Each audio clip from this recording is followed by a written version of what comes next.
Remember this.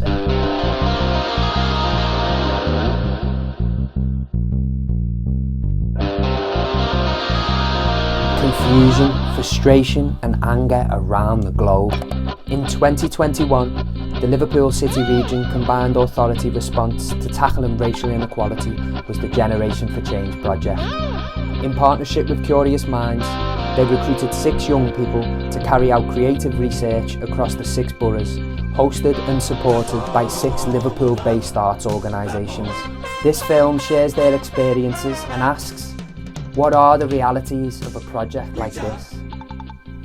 We had such an important thing to cover. We were I guess the brief was like, from what I remember, the kind of words that stood out for me were like racism and inequality. And then like this exploration of the word BAME and like that use of the word BAME being so repetitive in like our contracts and the information we were receiving. And like that was something for me that really weighed quite heavy in the decision making and everything else. But when you throw in like a social issue or you throw in something that has affected you throughout your life and affects people you love and is a big issue, and like context as well, coming back off when we're coming off 2020, and like this project was sparked, this initiative was sort of fueled by the murder of George Floyd. So I think you want to be mindful of all those factors I guess I've just touched on, and like, yeah, how do you do justice to all of them, but also for yourself, how do you enjoy the process and not get bogged down and think too much about that. I think when I've looked back, maybe I did get bogged down with some of that stuff.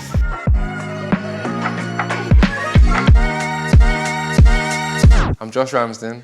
My borough was St Helens. My creative piece was a film / audio piece / I had a movement artist, spoken word. It was a composition of things, but mainly a video or a feature film. And then my host organisation was Capoeira for All in John Archer Hall. I'm Hilan Gully. I was one of the 6 young producers on the Generations for Change programme. I focused on Liverpool city centre and the kind of central borough, and I was put with 2 hosts actually. So I was part-time with LAF, which is the Liverpool Arab Arts Festival, and then I was also part-time with Liverpool World Centre. My name's Nadia Anim. My borough was New City. I was with Writing on the Wall, WOW, my organisation, and my creative practice is as a theatre maker.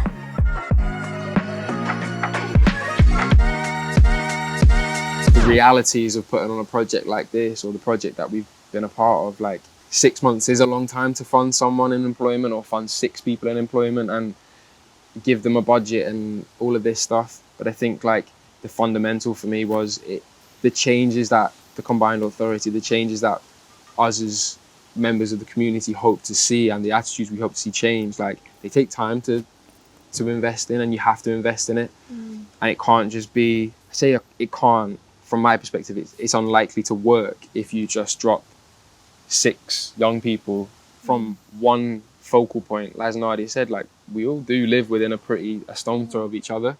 And we all walked home after the interview and it's like, oh, which part of the avenue are you getting off at type of thing. It would have been nice if there were people from actual Knowsley, actual like St Helens, who knows like their stomping ground a bit better. Yeah. They felt a little bit like privileged people who've had, you know, like the privilege of being around other people from global majority, going into somewhere where like children are literally being classed on paper as white despite not being white because their family have put them down as white. And that whole thing, and them being brought up colourblind but not being treated the same as their white peers. All of that is happening outside of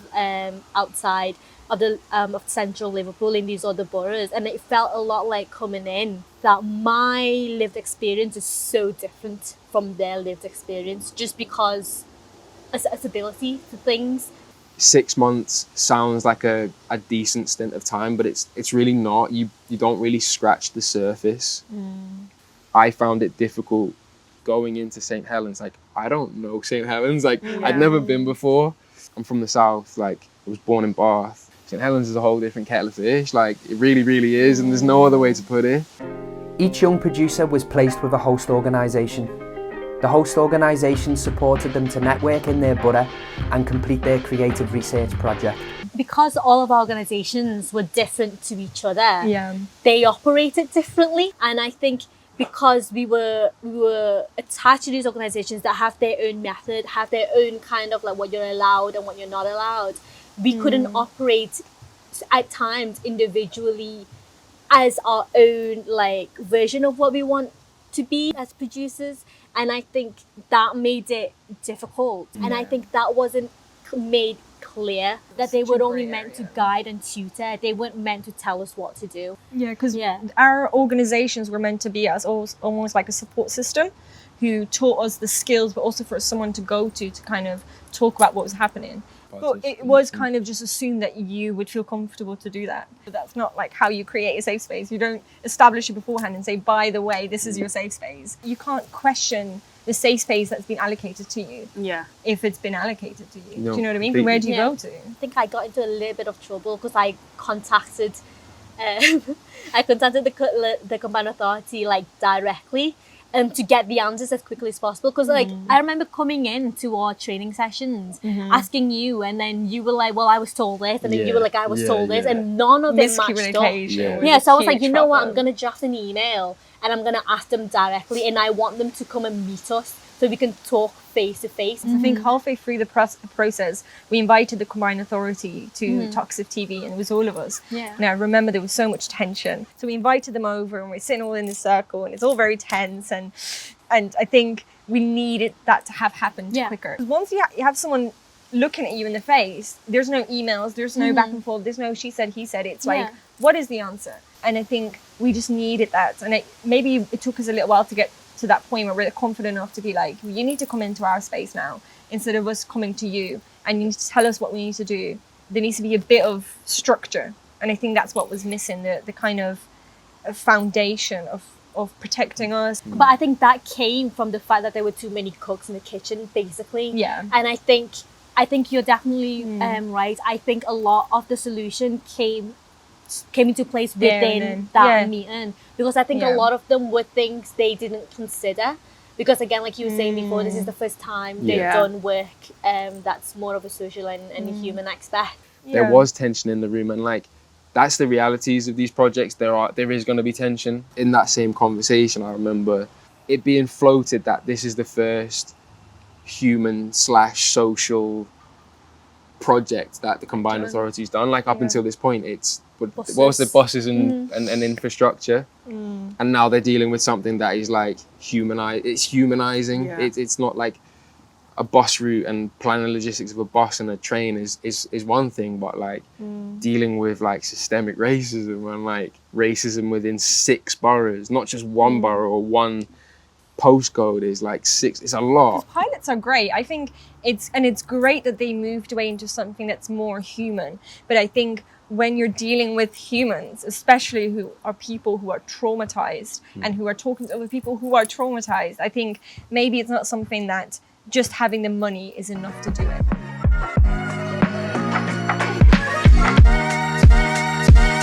The racism element, it was heavy. Do you know what I mean? Researching people and like finding out these like traumatic experiences, these life-changing experiences, these life-shaping experiences, and it's like we had a responsibility to handle that professionally. We were being trained in how to sort of handle it and be professional with it, but also I would question, were we supported in that way? Like we were taught a lot about protecting the participants, but how much of it was to do with protecting ourselves, and there was a lot of exposure for us. I think there was an element of us supporting each other, but it's very hard to support someone who's going through the same thing that you're going through currently. Yeah, and we all 100%. come from different cultures, different backgrounds, different races, and we all were focusing on different elements of racism. So there were times we could maybe relate to each other on a large scale, but we're having all different experiences in different boroughs and dealing with different things. And I think it was very hard to just look at the project as like, this is a job that I do. This is something that's on my CV and it makes me money. There was so much emotional labor that went into it. And there were times where I'm like, who do I talk to? Like, who do I go to?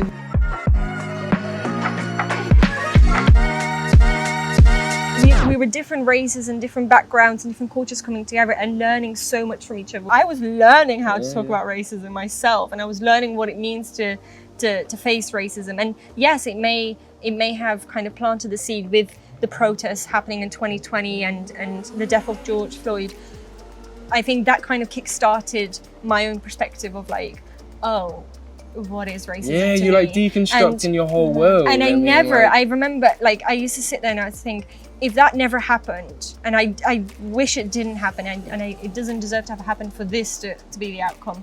If that had never happened and the protest never happened, would I have ever found the confidence to step into a project that's about racism? 2 years later, I have still that confidence. So it has had a ripple effect into, I'm hoping, everybody else's lives as well, but definitely my life and the way I present myself as a professional and as a creative and just as a human being who is Arab and is trying to figure out life.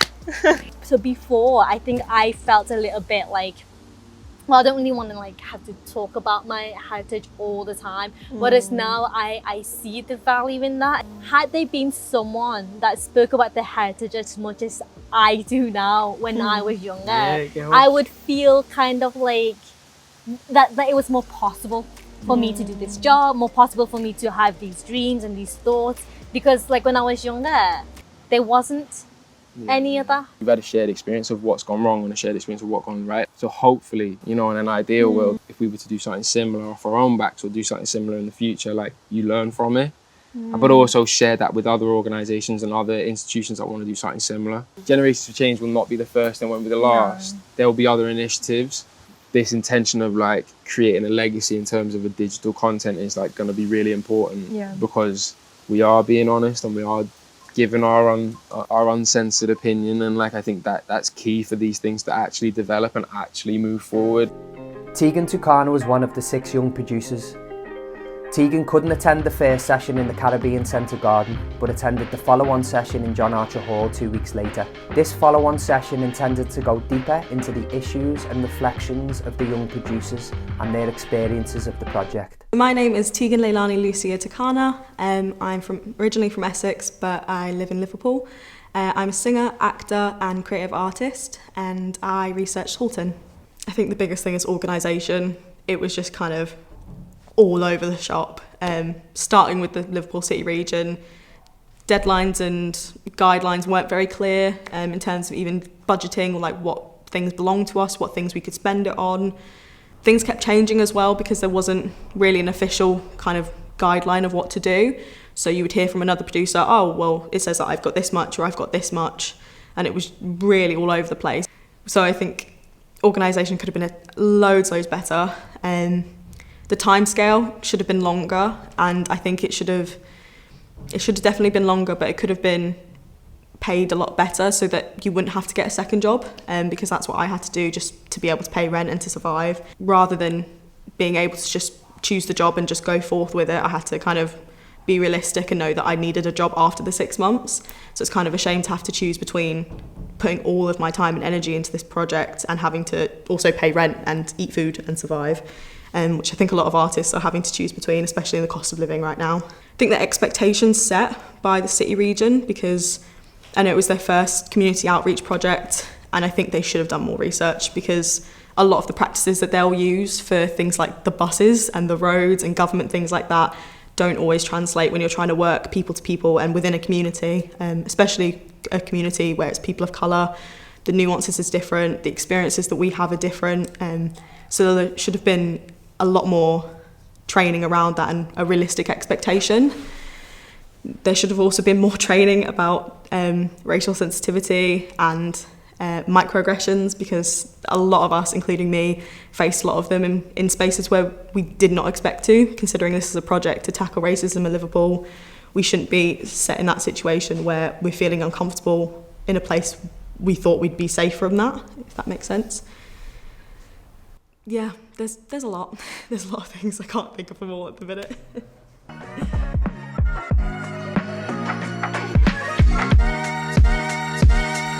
Within looking at the job, I think within the setting and the environment, I would have expected to see like more representation every person that we look to, I feel like that should have been embodied, or like more so than we did, than we got. Can't forgive, that representation has to be a talking point. That representation, that area of the project, that fundamentally dictates how the legacy plays out. I was given the advice of like, be the smallest person in the room, be the smallest person in the room. But I was in a room with everybody like me. So I was like, it was so hard. It was so hard. I was in a room with like Arab women who were talking about their experience as Arab women, and I was there as an Arab woman being like, okay, oh, shut up.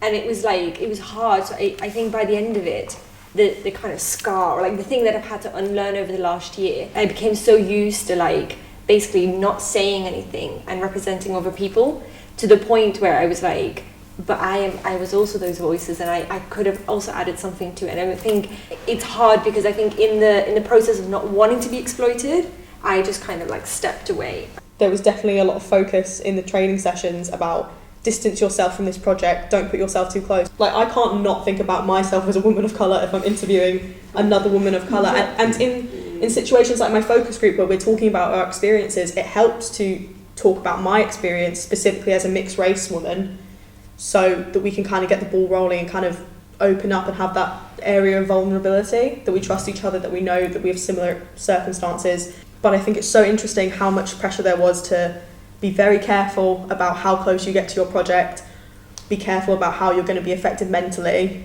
But I wasn't given like any of that kind of level of protection when I went into circumstances with the Liverpool City region and still somehow got microaggressed.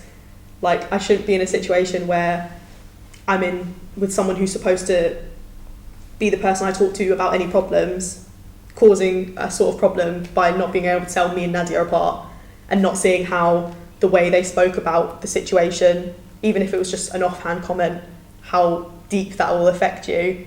And it's so odd to me that we were given, they thought, right, this is where you're really going to feel some sort of like heartbreak or trauma, but actually it was in a completely different area that they didn't really think about. Even when we explain that, it's still ignored. And I think that... Not even ignored, like encouraged. Me and you went up to our host like 2 sessions before the training were ended, and we're like, we don't want to go back. And they were like, 2 more sessions, you can do it. I remember us, when we kind of brought that up, that we were like, not enjoying this. Especially after that one specific session where we all kind of came out of it like, oh dear God, what have we just gone through? And it was always kind of comedic, but also like horrifying. I remember us being told, you've only got 2 more sessions, like you can do it and then you don't have to do it again. It's for them that you'll never do it again, because they will never have to hear it again. But it's like, how do you know that I'm not just going to go into a new job where I also have once a month training sessions that are mortifying? Talking about what scar does it leave behind, this process, is 2 sessions of something that might satisfy an organisation, is that worth our pain? Or even if it's not as deep as I can't get out of the house every day, it sits with you. And especially as people of colour, we understand the way that racism nicks at you, and it's like the death by 1,000 cuts. It's little things that dig you and dig in you. So there's not a lot left, and it's hard to do very basic things, but while feeling empowered and confident in yourself. I feel like us now, we're really minimising how bad it was, and I wish there was just somebody there to like have captured the behind the scenes, the moments, the face expressions, the crying, the just literally having to drag yourself out of rooms, the exhaustion. I wish that was not like us using words like, it's laughable, if you don't laugh you'll cry. Like, it wasn't that, because in that moment it was so triggering.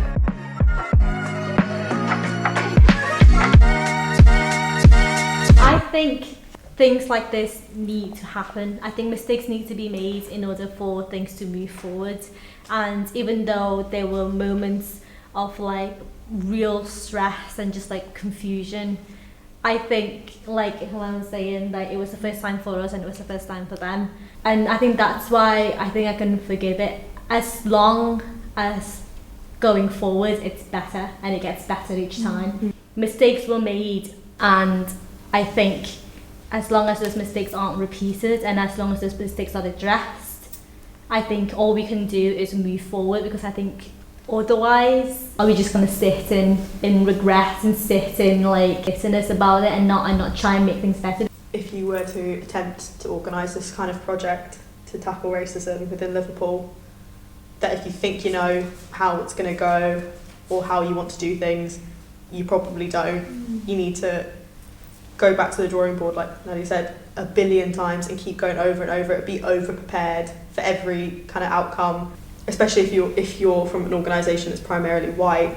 There's going to be so many nuances you're going to miss. So you have to do your research. You need to be in contact with people who understand those, who are on the ground working with these communities.